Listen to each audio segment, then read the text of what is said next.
Quem vota com propósito pensa numa Floripa do amanhã. Imagina uma Floripa com mais esportes. Um novo dia vai nascer e a gente vai fazer diferente.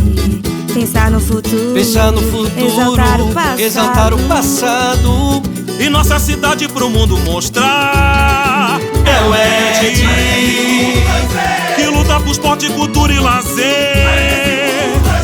que sobe o morro pra oferecer a mão a quem mais precisa lutar. É o Ed, que é defensor da causa social, de segunda a domingo tá sempre em prol de uma Floripa melhor para a gente viver. É o Ed, que luta por esporte, cultura e lazer, sobe o morro pra oferecer a mão a quem mais precisa lutar. É o Ed, que é defensor da causa social, de segunda a domingo tá sempre em prol de uma Floripa melhor para a gente viver.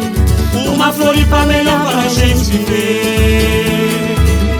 Um novo dia vai nascer e a gente vai fazer diferente.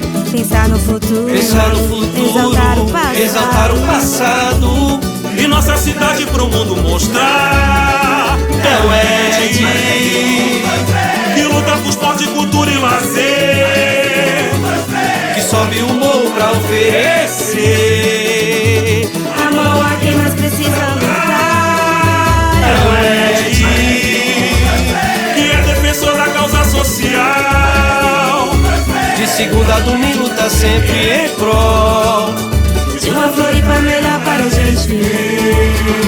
É o Ed, que luta por esporte, cultura e lazer, sobe o morro pra oferecer a mão a quem mais precisa lutar. É o Ed, que é defensor da causa social, de segunda a domingo tá sempre em prol de uma Floripa melhor para a gente viver.